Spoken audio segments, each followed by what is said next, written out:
going on, guys? Good morning. Welcome back to United View. Hope everyone is doing very well. Welcome back to another show on the Morning View. Easy for me to say. How is everybody doing? We all doing good? International break is here. I tell you what, I was just thinking a couple of minutes ago. About what's kind of the equivalent of where we're in at the moment. Because we just had this epic match at the weekend. This epic experience, this epic, just incredible feeling, atmosphere, result. Old Trafford, 4-3, Liverpool, arch rivals, knocking them out of the FA Cup, eliminated, gone. And I was thinking, what is that like? Because it feels like a finale, doesn't it? But it's not a finale because there's still plenty of games to go. Premier League, in the FA Cup as well. So I was thinking, what is that like? And I was thinking, it's a bit like, I guess, a mid-season finale was the best way I was looking at it, right? And you don't really get them over here in the UK, but you do get them quite a lot with American TV shows, American series, don't you? You get the mid-season finale. I'm sure if there are some people watching in the chat this morning, they'll say, yes, we get mid-season finales a lot, which it's like a big episode happens, and then the show goes away for a few months, maybe over like the summer. And then once you get into sort of the autumn or into the fall, then the show comes back for the second part of the season. That's what it feels like.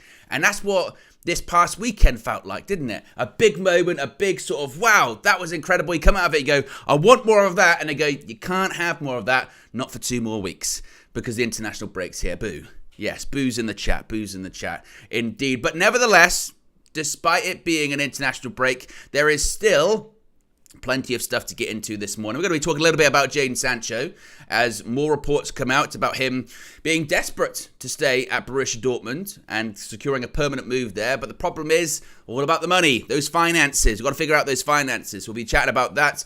A story about Real Madrid. Florentino Perez wanting Alejandro Garnacho. Hands off, Perez.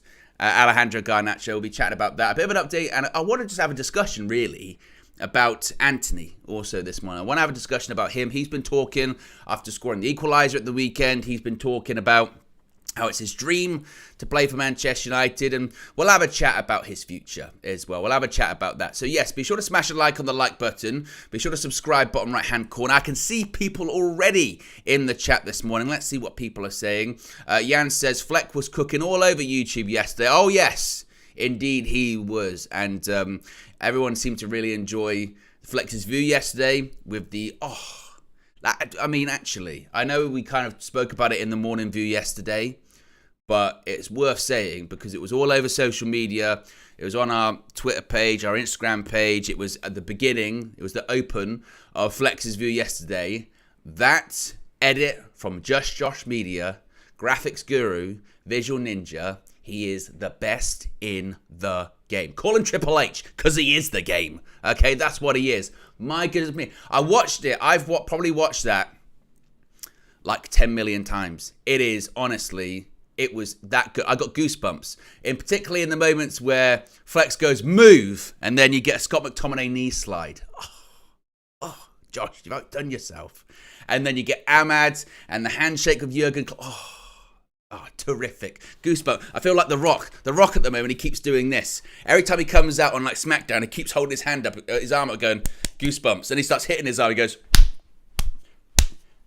goosebumps. That's what I was doing when I was watching. I was going, goosebumps.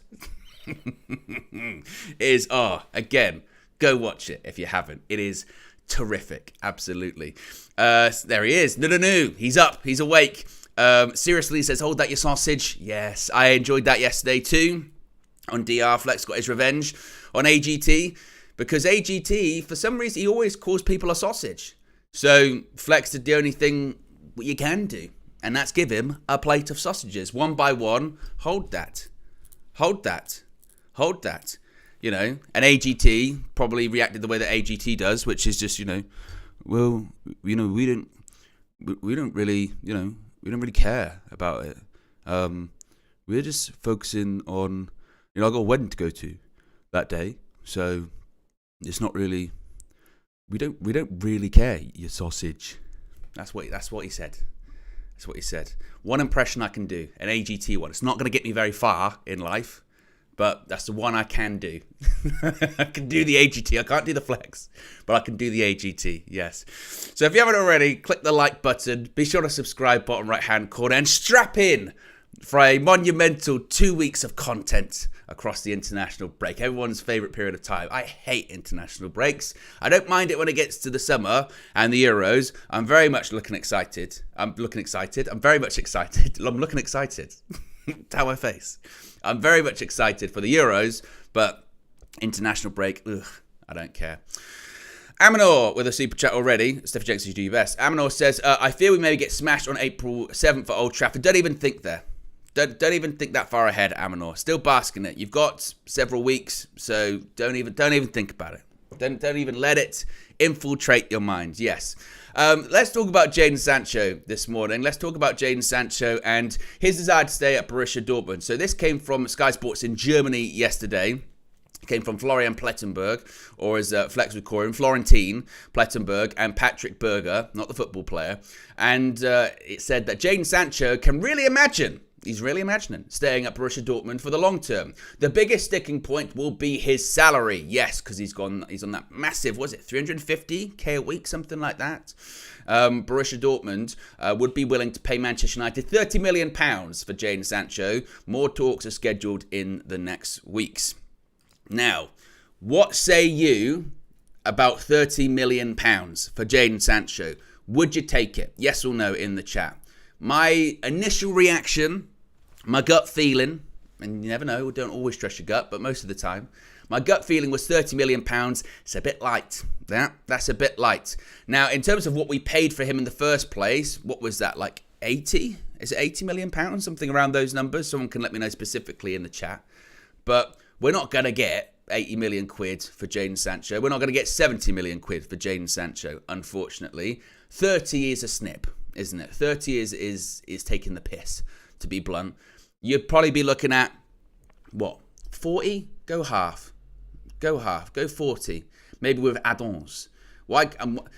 My goodness me, Manchester United love add-ons. So why can't we have add-ons for 40? And then if you win the Bundesliga, you get an extra 5. If he makes X amount of appearances, scores X amount of goals, you get another 5 as well. Let's structure a deal. Let's make this work. And also, this is the key thing too. When it comes to, they're saying salary, the biggest problem is salary. Look, if you can really imagine staying at Borussia Dortmund that much, if you can really imagine the move working out that much, you'd be more than happy to take that pay cut and forego the salary that you've got at the moment as well. Now, that might seem nasty to say because, look, when you've signed a contract and you've got that guaranteed money coming towards you, you can say, well, look, that's money that's owed towards me. But this is a difficult and strange situation. How badly do you want the move, Jadon? You got to be nasty sometimes when it comes to negotiations, don't you? So, look, Jadon Sancho, for me, I mean, I've spoken about this so many times till I'm blue as my hoodie in the face about Jadon Sancho, and my position hasn't really changed. I don't get the sort of posturing from fans of whenever he does well in the Bundesliga, so he'd get a goal, or the other day when he was in the Champions League against PSV and he got man of the match and he scored a goal, or whatever it was, and people are like, see, Manchester United in the mud. And you go, really? Are we really? Because everyone's getting what they want here. Everyone's getting what they want. Jadon Sancho doesn't want to be at Manchester United. He doesn't. And particularly if Erik ten Hag's the manager. If Erik ten Hag's not the manager, then maybe he might come back. But even if Erik ten Hag wasn't manager, and I've said this so many times, I still wouldn't want him back. I still wouldn't want him back. Why? Because why go over, why rehash old ground? Why? It's done. It didn't work out. He doesn't want to be here. For whatever reason, it didn't work out. Whether it's the manager's fault, whether it's Jadon Sancho's fault, whether it's people around him, whatever. It hasn't worked out. He's in the best place for him right now, which is Dortmund. He's comfortable there. He's happy there.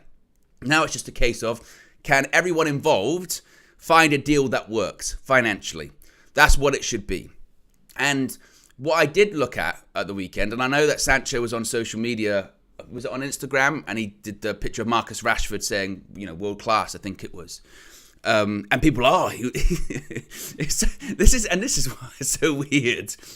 He said world class, and people, he watched the game. Maybe he's coming back. Well, he's got eyes. I'm sure he watched the game. It's Manchester United versus Liverpool, and it was a thriller. It's one of the greatest FA Cup ties of all time. Of course he was watching the game. I mean, ITV even said they had like a record audience, highest audience of the year watching the game. So everyone was watching the game. I don't think it says anything about Jadon Sancho's future, to be honest. But Sancho was watching, and he's like world class. People, it means he's coming back. He's not. No, he's happy where he is. I think some of it probably does hinge on the future of Erik ten Hag. But even if Erik ten Hag wasn't there, I would still say don't bring him back. It's just, it's too much for him, I think. I think it's too much for him. That Manchester United, maybe because of the pressure, because of, off the field stuff, whatever, that's just not the best environment. That's not the best environment for him. And he should be, where he wants to be right now, which is Borussia Dortmund, and Manchester United should try and recoup as much money as they possibly can. That's it. That's not me cussing out Jadon Sancho. That's not me saying, Jadon Sancho's rubbish. That's not me saying Jadon Sancho's never been good. He's never been that, because it's got to be extremes with everything you say, hasn't it? No, it's not worked out. That's it. And he's in the best place for him right now. My hope is, because there's still time to go. I mentioned about this being a bit of a mid-season finale, and then when we come back from the international break, we have those sort of 10 games left of the Premier League. Some cup matches as well. Dortmund are still in the Champions League. If Sancho continues to get man of the match performances in the Champions League, his price goes up. I mean, if Dortmund do a madness in the Champions League, or they improve in the Bundesliga, then Manchester United would be like 30 million for the guy that was a catalyst to improving your season. Let's not take the piss here, okay? Let's up the money, or we'll find somewhere else, someone else who will. So, 30 million's low, but there's still plenty of time to negotiate. I mean, the story did say they were going to have talks over the next few weeks. Those talks, I guess, will continue to be ongoing as well. And United still do kind of find themselves in that kind of strange situation, don't they? Where, we're still in the process of bringing people in to fit this new structure at Man United. We know Dan Ashworth is going to be coming in. We just don't know when. Negotiations continue on. We know that Jason Wilcox, most likely, he's coming in.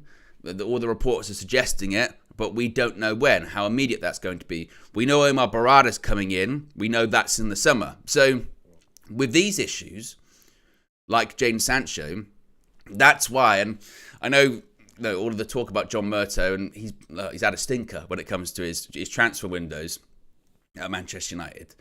But that's why he's still around doing what he's doing. That's why he's taking meetings, because at the moment there's no one else to do it. So it's got to be John Murtough, which I suppose does worry you, because again, in the past he's not been one for getting the best deal, has he? But maybe the hope is, at least under the Ineos controlling football operations at Manchester United, they might be steering it a little bit better whilst they wait to get these people into their respective posts. I don't know. But when it comes to Jadon Sancho, the whole Sancho issue, I'm very much over it. It's well in the past. I think that, you look at the result of the weekend, and you look at the fight that team had, and the resilience that team had, and the togetherness that team had. And I'm not saying that Jadon Sancho was a divisive figure, or he was splitting the dressing room, because by all accounts he was very well liked within the squad. I think probably some people had differences of opinion about how he handled the situation with the social media post and standing his ground, whatever, park that to one side. But one thing we don't need right now, for the remainder of this season and going into next season too, in this new era, whatever it looks like, we just don't need more divisiveness, within the fan base, within the club. We just need those sort of issues. And I'm not saying Jadon Sancho himself is an issue, but the whole situation, that is an issue. We kind of just need them to go away. We do. We need those things to go away, and we need to, it's in the name, we need to be as united as we possibly can. And that's why I kind of always push back on the mindset of, well, what if Sir Jim Ratcliffe keeps Erik ten Hag, but says you have to bring him back? I just can't see him doing that, because he would be almost backing the guy he wants to stay in his post, but then also he'd be like, oh yeah, but this problem, you've got to fix it. And Erik ten Hag might be like, I don't want to fix it. It generates another issue. And it was somewhat refreshing, to be honest, to go into the Liverpool game at the weekend. I'm just trying to think if there was, but there wasn't really any like big flashpoints. Maybe the Casemiro one, but that was the night before. And then Samuel Lucas, talking shit about training sessions was like minutes before kickoff. But you look at the Man City game just a few weeks ago, and the story going into that, of course, was like the Rashford interview and the article, and we're talking about that. It's such a circus constantly surrounding Manchester United, and I think one of the biggest things that Ineos, Omar Barada, everyone that comes into Manchester United over the next few weeks, months into the summer, is how can we just kind of quiet down that noise? I mean, there has been so much noise this season. Wow, for the last few years, really, hasn't there? With Sancho, with the Greenwood issue, that's been a constant ongoing thing, and the respective flashpoints of how that timeline's played out. Even with the Ronaldo exit, big flashpoint.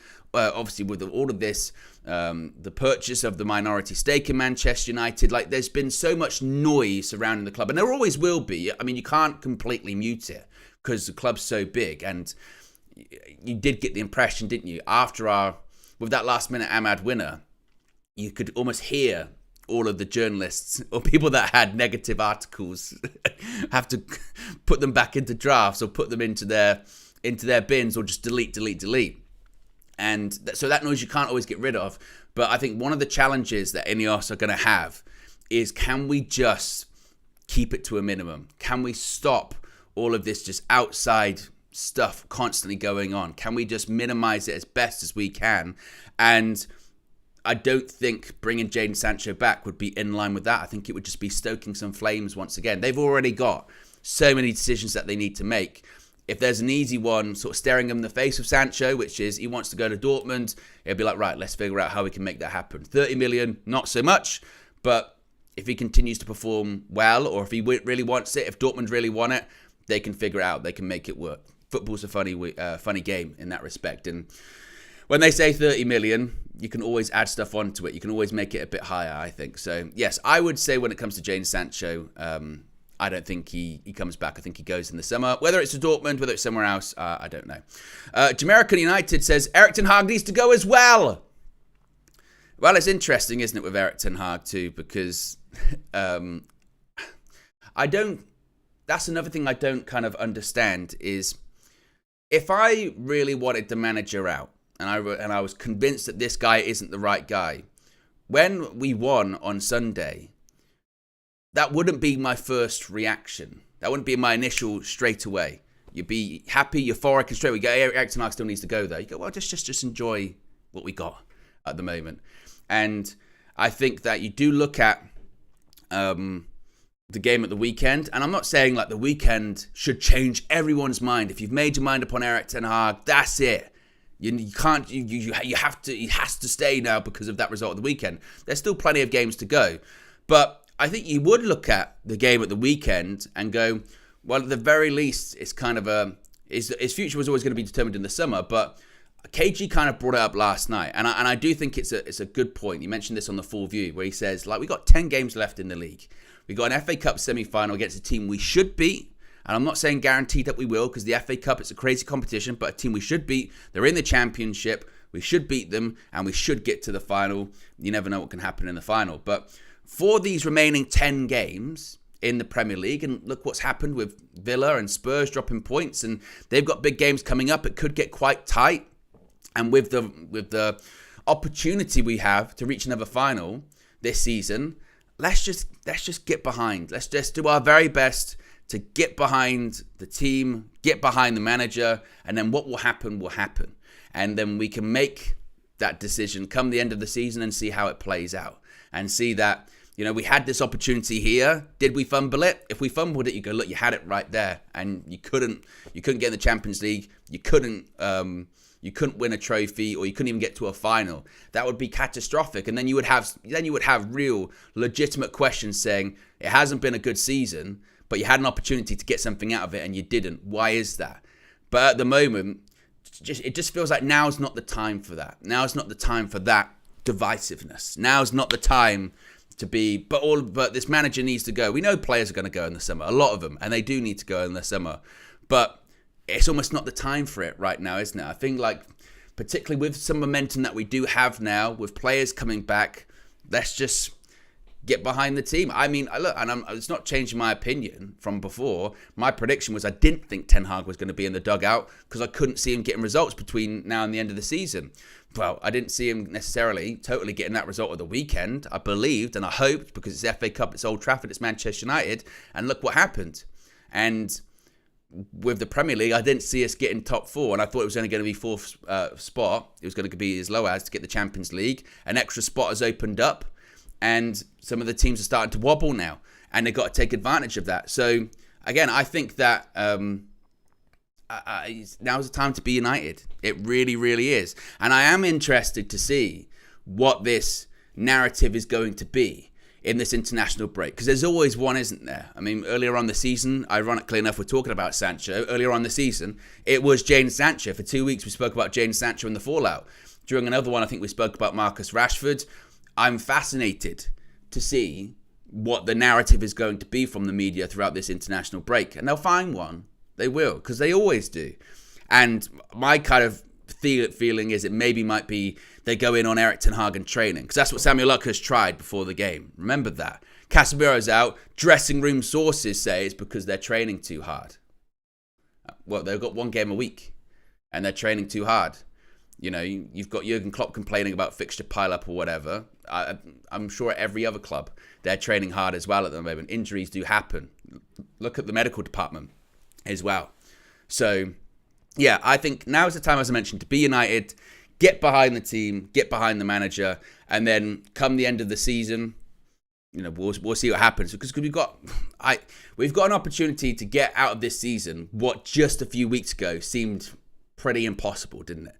A couple of weeks ago, if you'd have said, look, we've got a really good chance to get an FA Cup final and we can qualify for the Champions League, realistically, like not even like hope. I know Marcel last night was saying third place, maybe park that to one side, but legitimately, there is a real shot of getting into the Champions League next season and getting a trophy. And that seemed impossible a couple of weeks ago.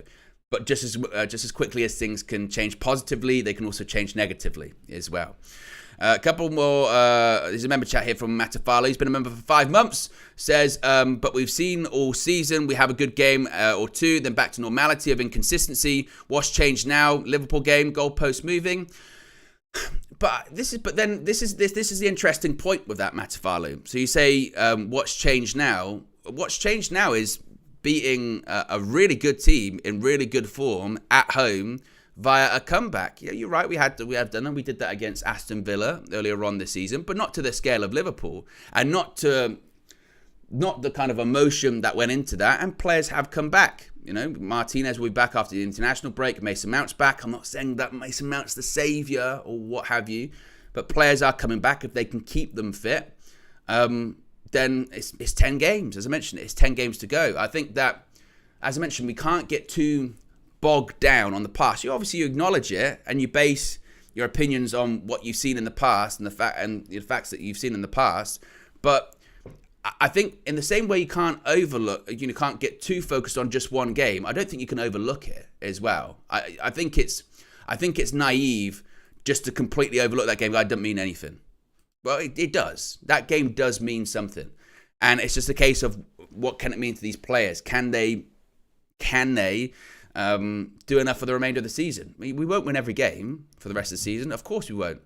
I was looking at the fixtures last night. It'll be really tight for that fifth spot. I don't think we get fourth. I think it would be fifth. And as I said, I think it'll be very, very tight. There are some difficult games for everyone involved. But in the same way that we were so sure, and I hold myself in this, we were so sure,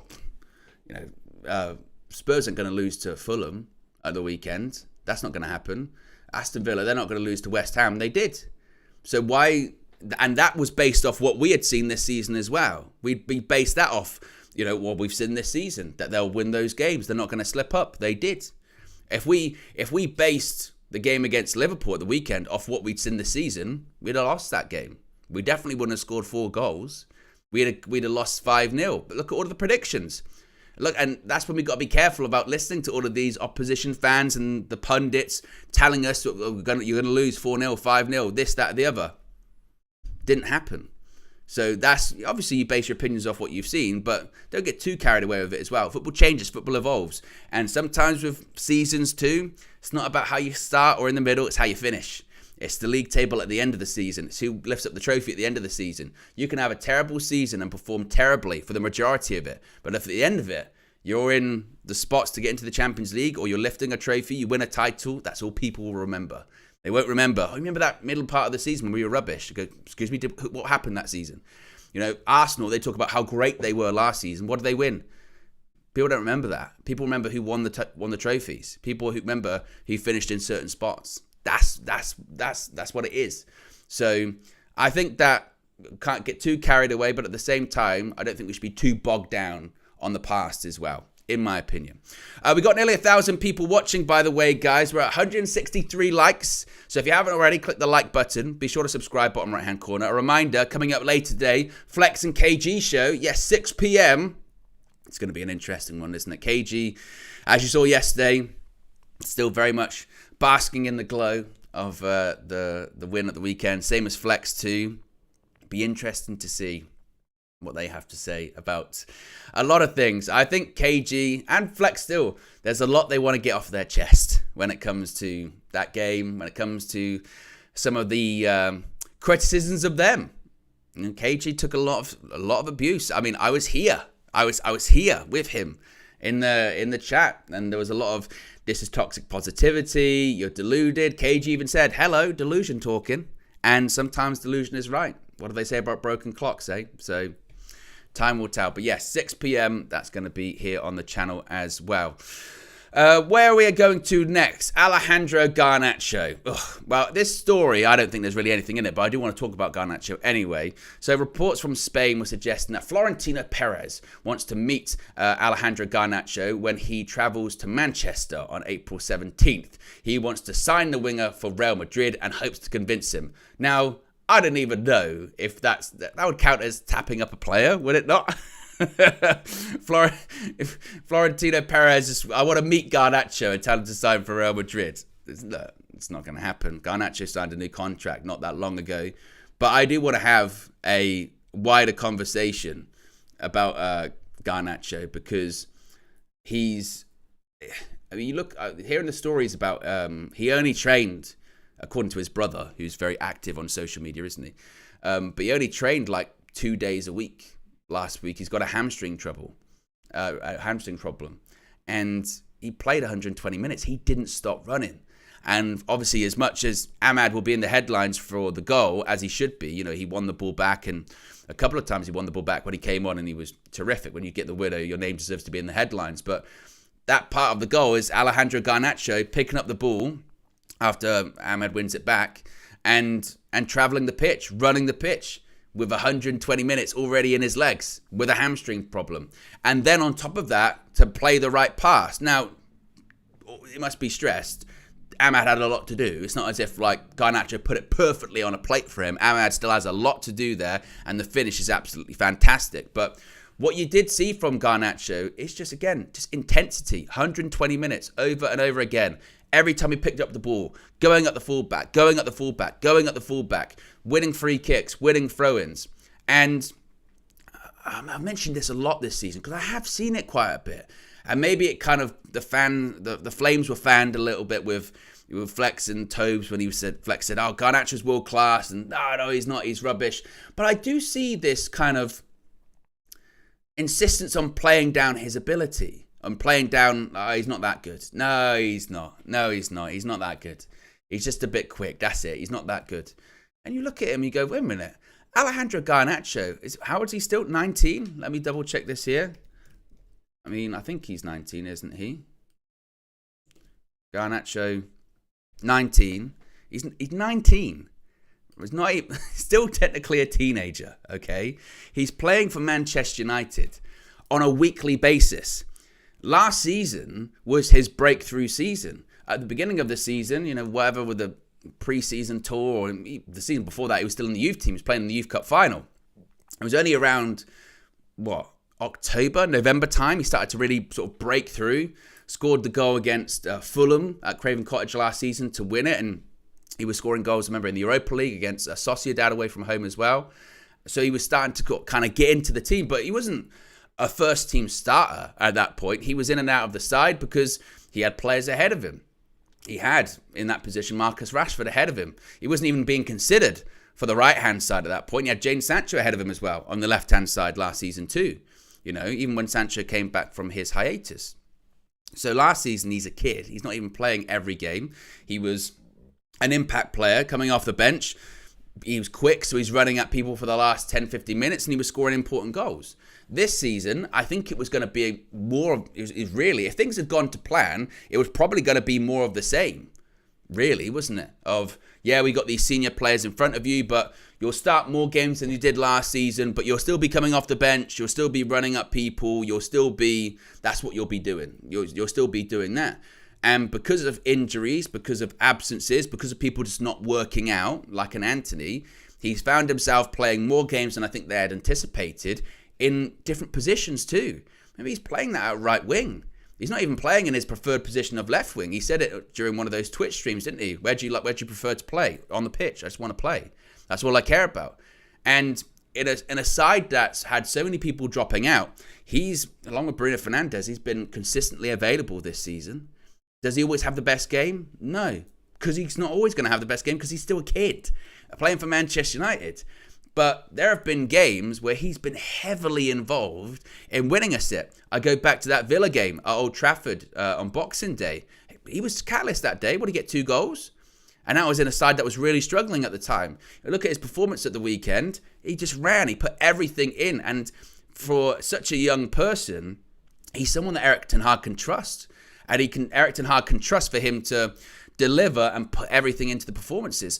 We saw it this season in the Champions League. Remember away at Galatasaray, and he scored that goal early on in that cauldron of an atmosphere in that stadium. No problem at all.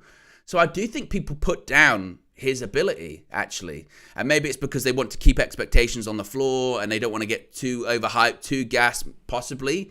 But he's a top quality player. He really is. My only worry with him is that I do feel like he's played so many games this season. You don't want to overplay him. You don't want him to be playing all the time. And he's played a lot of minutes already and a lot of matches already and had injuries and had other players worked out. He probably wouldn't have had those minutes. But I think he's a top player, and he's already quickly becoming a reliable player. I think his work rate has improved immensely as well. His work rate to get back and help out his fullback has improved immensely too. And he's nowhere near his peak, and I think that's the exciting thing. And you can say that about a lot of United players at the moment as well, that they're playing very well, but they're nowhere near their peak. You look at Garnacho, you look at Rasmus Højlund, you look at Kobbie Mainoo. You look at, I know Dallow's now 25. I don't think he's getting his peak. We're starting to see him really emerge and become a quality player as well this season. But there's a lot of young players, quality players coming into United's side that are still improving. And I think Garnacho is one of them. So I think he deserves a lot of credit. Like I said, this story, there's nothing in it. He's not going to Real Madrid. I know we got him from the Atletico Academy. Was it 420,000? I think we paid for him. What a steal. What a bargain. But I think he's real top quality player. I mean, he still needs to improve on a lot of aspects of his game. His decision making can still be erratic, and sometimes he is still quite. You watch him play, and he's still quite raw, and he probably still needs to put on maybe a little bit more muscle, a bit more weight, because he's still quite slight. But I remember it's on the channel actually. I did a watch along for that Youth Cup final where he scored a penalty and maybe a couple more goals. I forget how many goals he scored that day. It was against Nottingham Forest and we won. And he was so skinny that day. He looked like a kid. I mean, proper like a kid. And it was at that sort of stage. Sometimes in youth football you do see this where it does look like men versus boys at points, because there's some people that you go, right, they can go straight into sort of senior football now because they've got the physicality for it, and there are some you're like, not a chance at the moment. They need to really sort of bulk up, or they need to put on a bit more size. And I think that maybe he just needs to, again, strengthen up a little bit. And I know that sometimes people go, bulking up, that means he's going to lose his agility or he's going to lose his speed. Not necessarily at all. You look at, again, someone like Gareth Bale is a great example of this. He was someone that was slight for many years and was quick, but didn't really have that end product as well. He had to put the pieces together. And then he transformed himself physically, became just, again, a powerhouse. And just because you get bigger, doesn't mean you always lose your agility. Doesn't mean you constantly lose your pace or anything like that. Now, it might make you a bit more susceptible to injury, perhaps, because you've got to kind of manage yourself a bit better. But it's got to be the right way. So I think Garnacho, again, I think he's a top talent. I really, really do. Super chat here from Ray Carl Brown says, for me, it's on the day, Owen, on the day. United can beat anyone. We just need to show up more often. I think, yeah, I mean, I was looking at the fixtures that we've got left, and I was looking at the points that we're currently on right now, and the points that got 4th and 5th last season respectively. And the way I was looking at it was, and again, maths has never been my strong suit, so you bear with me. But I looked at it as, we probably, out of our remaining 10 games, need to win, I would say 7 out of 10, which is a lot. Which is a lot. There is room for error in there, but if you look at the points of us last season, we finished 3rd, but you look at the points last season of sort of 4th and 5th, and the points we're on right now, you'd say we probably need to win 7 out of 10, and that would get us to. Let me double check, see if my maths is right here. Looking at the table, we're currently on 47 points. If we won 7 out of 10, we'd be on 20. So that'd be 68 points. And I believe that is more than it took Liverpool to finish 5th last season. Premier League 22-23. I mean, it's not an exact science by any stretch of the imagination. So Liverpool finished 5th last season on 67 points. If we've got 21 points out of our next 10 games, we'd be on 68 points. So we'd be a point better than Liverpool were last season to finish 5th. So that's the way I kind of look at it. 7 wins. Can you get 7 wins out of your 10 games? And we got some very difficult ones there as well. We still got to play Arsenal. Still got to go away to Brighton. Got to go away to Chelsea. And I know you could say, lol, Chelsea, but I guess you never know with them on their day. Against big teams this season, they've done all right. So you never know. But it's going to be tough. And obviously you're going to then be looking at, our Villa and Spurs going to slip up, but that's kind of my feeling is probably 7 wins. Maybe you can get away with 6. Well, 21 points, so you can still get, I guess, draws or what have you. Like I said, we're not going to go through the remaining 10 games and win every single one. I don't think we're going to go unbeaten between now and the end of the season as well. There's still going to be ups and downs. There's still going to be twists and turns, but 7 wins. 21 points, I think that would be just about enough to do it. Whether or not we get that, I mean, you let me know in the chat. Do you think that's possible? Do you think we can do it? Let me know. We got over 1,100 people watching, by the way, guys. We're on 218 likes at the moment. We can get that up. Get up for a solo show, yeah? Solo shows, we can get those likes to 500. I believe in you guys, absolutely. Chris C says, I think 65 points gets us 5th. Ando says, win all 10 and win the league. V33 with the super chat says, is Spurs surviving Newcastle, Arsenal, Liverpool and City? Well, that's the thing too, and I do think that that's why that result against Fulham will be so damaging to them at the weekend, because not that you anticipate to lose any games, but I think fans, as you get to this point of the season, you start doing what I kind of did just there. You start looking at the remaining fixtures and going, right, how many points do we get? And is that enough to get to what we want, the position we want, if we compare it to last season? And they probably looked at that Fulham game going, okay, we win that one. We're probably going to drop some points against, either Arsenal, Liverpool, City, but if we win those other games, we'll probably be okay. They didn't anticipate losing that game against Fulham. Now it's forced them, we got to get something out of those games, which I'm not sure that they will. I don't think they'll lose all 3. I don't see that, but I think they'll lose, 2? Or they might even draw all 3, and even still, that's 3 points. They've dropped 6 points there. So that in itself is enough for us to help. So they definitely drop points, absolutely. So, yeah, I mean, do you think we get 7 wins? Do you think we can get 7 wins? Do you think we can get enough points to get to that sort of 68, 67 point mark, which was enough last season for Liverpool to finish 5th? Again, it's not an exact science because you could finish 5th with less, obviously. So let me know. Let me know in the chat what people are saying here. Nessie says, our loss to Fulham might cost us as well. Oh, I mean, that's what we thought immediately, didn't we? As soon as that happened, we were looking at going, we got City next week. Damn. And then suddenly that became 2 losses in a row, and then we were way off it. Lil Yo-Yo says, it's doable, but don't know. It's going to be very tight. That I do agree with that. I looked at it and went, it's doable, but it's tight. It is tight.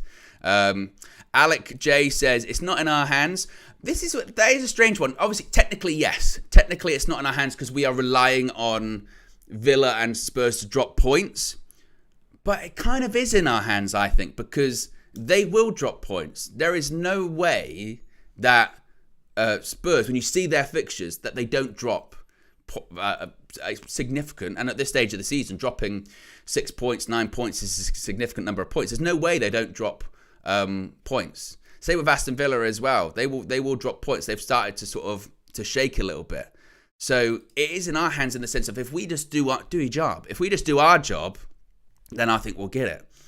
So, but then it's the case of, will we do our job? Will we have a period of consistency that we haven't had all season, but we have got players coming back and we have just got one of our biggest wins of the season? Is that a catalyst too? G-Man says, we won't finish the season undefeated either. No, we won't. And again, that's what I've been saying. That's why I say 7 out of 10, I think, is going to be the number. But it's going to be very, very, very tight. Very tight, absolutely. But a lot of different opinions in there. If you're watching after the fact, let me know in the comment section as well. V33 also says, isn't this tapping up? Madrid, you swine, get lost. Like I said, I don't think there's anything in the Garnacho story at all. Oh, I thought we had an early siren in the chat there. I thought we had an early siren. Still possible. If you haven't already, sirens in the chat. Sirens in the chat. Sirens in the chat. Let's talk about Anthony as well. Some quotes coming out from Anthony. Of course, he scored an equaliser at Old Trafford against Liverpool at the weekend. This came from a post from Fabrizio Romano, who said that Anthony said, quote, I tried to learn from each criticism and so improve. I have been working silently to evolve and show my football on the field. I know my potential. I know why Man United hired me. I want to repay all of this on the field. It was my lifelong dream to be here. I also spoke to TNT Sports in Brazil after the game, and he was asked about playing left back towards the end of the game, and he said, sacrifice, sacrifice. When the coach said that, we find it a bit strange, but sacrificing for the group, sacrificing for the team, that's fine with me. And I was wondering, and you guys can let me know this as well, where do you stand on Anthony at the moment? Where do you stand on his future? Has the performance at the weekend changed your point of view at all, or is it just a case of, no mate, you still got a long way to go and you're still going to be up for sale in the summer, you still need to go in the summer? For me, it hasn't changed too much, to be honest with you. I would still say if an offer comes in, United should consider it and take it in the summer. Although this is something I've pointed out a lot, particularly with Anthony, I don't think he goes. I don't think he goes in the summer because listen to what he's saying there and consider the circumstances. One part of the circumstances was, and I think it was The Athletic wrote this the other day, with the off-the-field stuff that's still ongoing, that will make it very difficult to sell him anyway. On top of that, he's got a contract. What's he on? 200k a week? Something like that, I think. And who's going to pick that up? And as we have seen in the past, if the player doesn't want to go and the player goes, nope, I feel like I've got stuff left to do here at Manchester United. Nope. I feel like I can make a success of myself at Manchester United. Nope. I'm not going anywhere. Then he's not going anywhere. So as much as we do this as fans, don't we? We do the whole, if someone put in a bid, just accept it, snap your arm off, thank you very much, they can go. That's only half the equation. The other half is, does the player actually want to go? Is the player even open to negotiating with another club? If they're not, he's going to be sticking around. And I think with Anthony, I think it could be a situation where that is the case. I think it is going to be a situation where he goes, no, I feel like I've got a lot more to prove. So I don't see Anthony going in the summer. If we got an offer from whoever, and they said, there you go, here's 40 million for Antony, then I would accept it and see if he's interested in moving elsewhere. But I don't think he will. But you never know. Hopefully the new people involved in the transfer strategy and recruitment can be quite persuasive, perhaps. One thing I will say with him is we got, as fans, I think, we got what we wanted from him, what we wanted to see. Now, you want to see it way more consistently. One game is just that. It's just one game for a player, an individual performance. But we've been saying so much, haven't we, about, okay, then, Antony, just show us something. Show us something. And when you're coming off the bench, we've said this about a lot of players, but when you're coming off the bench, change the game. Make a moment for yourself. Show us why the manager's got this faith in you. Show us why we should believe in you. And that's what he did. I mean, he absolutely changed the game. He absolutely changed the game at the weekend. Not only just with his goal. I mean, that's the biggest point of how he changed the game. He got an equaliser when, let's face it, in the second half, we got dominated. Liverpool passed us to death in the second half, really, didn't they? It was, Old Trafford was very quiet because we were like, well, this game is really kind of petering out, and they were totally in control. And then Antony gets the goal, kind of out of nowhere, back to goal. They're not even looking at him on his right foot because he would never take a shot on his right foot. He takes it, bottom corner. It's a great goal, great finish. And Old Trafford erupts. And he was the catalyst for that stadium bouncing. I mean, absolutely bouncing. You watch it back. I don't know about you. I've watched the highlights about 10 million times already. And the stadium's rocking. The roar. I've seen all of the clips of the clips of people inside the stadium as well. The stadium just going crazy. And that was because of Antony's goal. And he was up for it. I said it so many times on the match for you. You could just tell he was up for it that day. He was pressing everyone. He was winning the ball back. He was creating chances. His passes were slick as well. And if you can keep that going, well, maybe your Manchester United story isn't completely written just yet. If you can keep doing that, anything's certainly possible. And enough to start. When we come back against Brentford away from home, I don't think he starts because I think Ten Hag found his front three that he likes, which is Garnacho on the left, Højlund through the middle, Garnacho on the right-hand side. He can trust those three. They've been more consistent than Antony. It's only his second goal of the season. He's got 2 goals and an assist this season. All of it came in the FA Cup. He still has a long way to go. But at the same time, I remember in the Forest game in the FA Cup, he did start and he got substituted. And I remember saying, I think me and Flex were doing the match view at the time, and we were like, actually, you know what? He did all right today. The bar's very low. The standard's very low for him. But he did okay today. It was a bit unfortunate to get substituted. Comes on at the weekend, changes the game. So I think he still probably will have to have a couple more substitute appearances, but it would be nice, wouldn't it, to be able to look towards the bench. It'd be nice to look towards the bench and go, actually, Antony on the bench. Well, we know last time he came on he can do something. And maybe his performances do get so good that maybe we can rest a Garnacho. As I mentioned, he's been playing too many games and I don't want him to burn out. And maybe that's just pure hopium of me thinking. But looking at his comments there and looking at, I think, just his kind of mindset at Manchester United and the time he's got left on his contract, the money that he's on, some of the off-the-field stuff as well, I just think, I don't think he's going to go anywhere in the summer. I really don't. I think there'll be other people that will be leaving, and Manchester United will be looking towards those other people as well about who they should be considering to exit Manchester United, in my opinion. How many likes are we currently on at the moment? We are still on 270 likes, not even at 300, guys. We can lift. I got to do this again. Got to do that. The lift. So if you haven't already, click the like button. Let's get to 500. Indeed.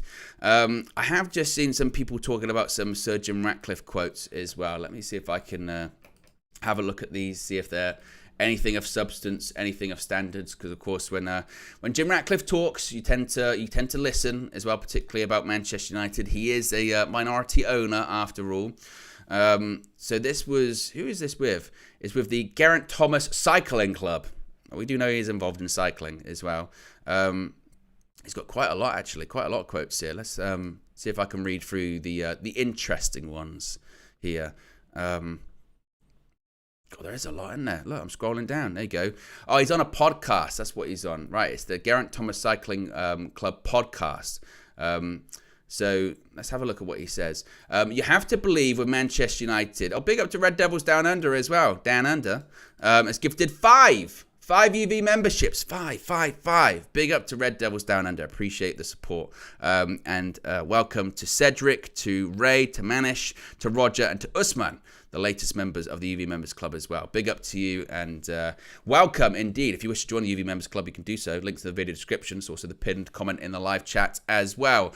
A couple of these quotes and then we'll wrap things up. So he says, Sir Jim Ratcliffe here, you have to believe with Manchester United, if we get all the right people in the right boxes, doing the right things, with an elite sporting environment where it's driven, intense, but underneath it's supportive, with people there 5-6 days a week, results will drop out of the bottom. And all of those things are not right today. So he's saying that, again, it's about getting the right people in, which we know he's very much trying to do at the moment. He also says it's not a light switch at Manchester United, much longer road to travel because there are so many aspects of the club and the game you have to get right. He also said about Sir Dave Brailsford, he said it's a collective, but Dave Brailsford is the one right in the middle of it. It's where you start. You need the right organisation structure. In the old days of Alex Ferguson, he was the manager. Well, we don't have managers today. We have a coach, and the coach will normally report to a sporting director, and a sporting director will report to the CEO. So he's already there, really outlining what we've seen in all of these reports, that he really believes it's about the structure. You have to get that structure in. And he also then says, so you need to get your organization right and populate it with the people best in class. So once again, that's what he's constantly saying, isn't it? And we've seen that with the reports. Omar Barada, Dan Ashworth, Jason Wilcox, then the coach. And until you get that structure in place first, you kind of don't want to jump too far ahead, do you? You don't want to jump too far ahead and be focusing on just transfers. Oh, it's all about transfers. Look what happens a club when they get taken over and the focus immediately is, let's just get people in, let's get transfers. Look at Chelsea. Look at what happened to Todd Bowley. It basically makes himself a sporting director. Madness. It's all about the structure first, constantly. He then says, Dave wouldn't profess to ever say, we need to buy this player because I think he's a very good player. Dave would never do that. It's not his skill set, but we need that skill set at Manchester United. So he's also then saying there about Sir Dave Brailsford, that Sir Dave Brailsford isn't going to be the person, which this was a worry of mine way back when. I remember doing a show with Marcel, actually, in the UVHQ once, about Sir Dave Brailsford's involvement, because he's a cycling guy. He's a cycling guy involved in football, and does he know the real true intricacies of football and football management and talent profiles? And what Jim Ratcliffe is saying there is that Dave Brailsford, that's not his skill set. And they would never say that. So Dave Brailsford is not going to be in charge of recruitment. Dave Brailsford is not going to be doing scouting trips and what have you. Dave Brailsford is going to be about finding the right people who are the best in class at doing that. So who is the best recruiter? Who is the best scouter? Who knows talent when they see it? Okay, that person, right? We need to go find that person.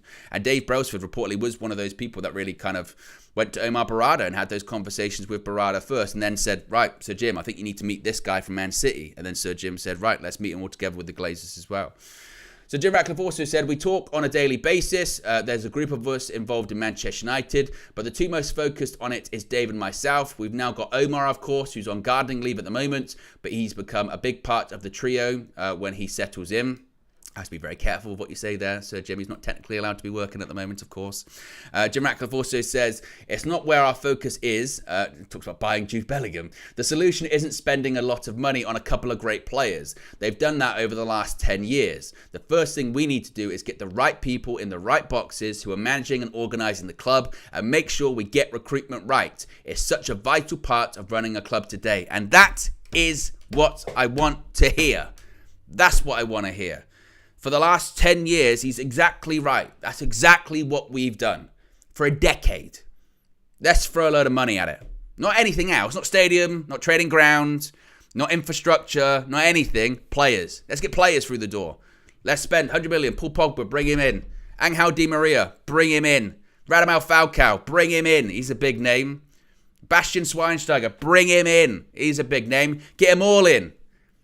And as Jim Ratcliffe's pointing out, it's not about that. Because we've seen that. Why would we try and keep doing stuff that hasn't worked for 10 years? We just got to keep doing that. No. You've got to get the structure in place. Find the right people. Get them in all of their respective roles. And they'll find people that you don't have to spend a lot of money on. But they're right for the club. They're right for the project. They're right for the team. They're emerging. They're not at their peak or past their peak. We're not buying people from Real Madrid or Bayern Munich when they had their best years 5 years ago. No, we're not doing that. We're not doing that at all. We're finding those people that can turn into that into the future. That's what we got to do. Someone asked Jim Ratcliffe, Jurgen Klopp is leaving Liverpool, isn't he? Sir Jim Ratcliffe said, yeah, it's going to be a big change for Liverpool. The host said, are you going to call him? And Ratcliffe laughed and said, you can't ask questions like that. This kind of was more questions about, his people in the past he would like to bring into the team, etc. He was asked if he picks the brains of Sir Alex Ferguson. He said, he was the first person I went to see. We signed the deal on Christmas Eve at 4 p.m. Eventually, after 1.5 years of trying, and I went on the 2nd of January to say hello to people, and Alex Ferguson, Dave and I went to see. We had a meeting 9 to 10, but we left at 1. So very much saying he's been picking the brains of Sir Alex Ferguson as well. He also says, with United, there's always a bit of glamour. The likes of Best, Charlton, Cantona, the King. It's something we should never forget. It's an element of United. We're a bit thin on glamour over the last decade. So he says he wants to bring the glamour back as well. What else is he saying? There's so many. There's so many quotes. Basically, he's just done a full interview on Manchester United, looks like, on this podcast. Not too much cycling. He also said, I think Manchester United are the biggest sports brand in the world, so it needs to have a stadium that's befitting of the club and the brand. Might have been the case 20 years ago, but isn't today. If you see what Real Madrid are doing at the Bernabeu and Barcelona with the Nou Camp, then you look at the Premier League, we don't have anything that compares, really doubling down on the stadium as well. When asked about Old Trafford, he said, quote, we can refurbish the ground and do a really nice job of that. That would cost about £1 billion, and the club can shoulder that burden, but you have got the opportunity, if you choose so, to build a completely new ground, and it would be state-of-the-art, 90 to 100,000. That provides a platform for some of the big competition being in the north. And really, this has been hinted at in certain interviews and that he's done, but he wants to build a new stadium, very clearly. And that's not to say that he wants to build it somewhere else in Manchester, or he wants to knock down Old Trafford. I think he wants to downscale Old Trafford, turn it into something for the academy, turn it into something for the women's team, and turn it into something, I don't know, for whatever. But to have this all-purpose, state-of-the-art, new stadium, 90 to 100, if it's 100,000 seats, it's sold out every week. Easy. Not a problem. Not a problem at all.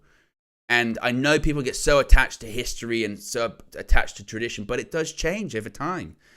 Football changes, football evolves. And this is the same conversation we have with, or every club has when they move or they change stadium. But what we've got here, reality, is the best of both worlds. We can keep Old Trafford, we can keep the history, it can be there. We can downscale it, but we can use it for another purpose. But times do change. And as Sir Jim is pointing out there, and this has kind of been always my feeling of, well, economically, what's more viable? Spending £1 billion refurbishing, or spending just a bit more than £1 billion on something completely brand new and state-of-the-art and the best in the world? You probably would go with that. And then even if you refurbish it, you'd have to refurbish it in a few years again anyway. So he wants a new stadium. And as he says here, why does England always play in the south? Why is the FA Cup final always in the south? Why shouldn't the Champions League be played in the north? And Manchester United, or Old Trafford rather, did host the Champions League final. What was it, 2003? Milan versus Juventus, I think. But he's right. Make that the beacon, make that the hub of anything big you have in the north of England is at Old Trafford. Because that's not the case anymore. They don't do shit at Old Trafford anymore. Never. Concerts, football matches, whatever, very rarely. I mean, I remember growing up at a time where FA Cup semi-finals were held at Old Trafford. I still think the FA Cup semi-finals shouldn't be held at Wembley, but that's another conversation. But he's right with that, absolutely. He then says there's going to be a task force completely separate from Manchester United. They'll have a look if the argument stacks up, and if it does, they'll have a go and speak to the government, because of course there's a lot of surrounding stuff there as well. He was also asked if Manchester City are the best in class. He said, unquestionably, City are top of the pile. Liverpool are up there too. If you look at the Northwest, it's not United today, that's for sure. He also said, on the future of football, he said, I think the future of football, it's not going to be you just go to the football match, you leave and go home, or where we are today where people have to leave early because the transportation system can't cope with the rush because there's nothing else to do. The future is you provide more entertainment and you keep the fans there for more time. He also then, oh my God, there is literally so many quotes. He also then said, one of the new issues is FFP. If you can get people, instead of spending £2 on some food, they stay there for a couple of hours. It's good for us. Fans can have a better time and we can buy better players. He then said, who would like to win the Premier League title this season? I tell you what, I love this quote. Right? Sir Jim Ratcliffe asked who he would like to see win the Premier League title this season. He said, quote, I hate them all. I thought that was a quote from KG the comedian at one point. I thought that was KG commented. Who would you like to see win the Premier League title this season? I hate them all. That's terrific. That's very, very good. I enjoyed that. Sensational. And I hope that leads to, that becomes like iconic in the future, perhaps, maybe. But there you go. I'm sure we'll have way more comments and analysis on all of those quotes today. Probably a lot in the Flex and KG show, actually, because again, that quote, I mean, you can hear it coming out of KG's mouth, can't you? I hate them all. So yes, that'll be coming out later today. A reminder, you can see it right there. Today, 6 p.m, Flex and KG show, that'll be out. Be sure to smash a like on the like button. Be sure to subscribe, bottom right-hand corner. Appreciate everyone that's tuned in this morning. Have a good day, and I'll speak to you again very soon. I'm out of here. Peace.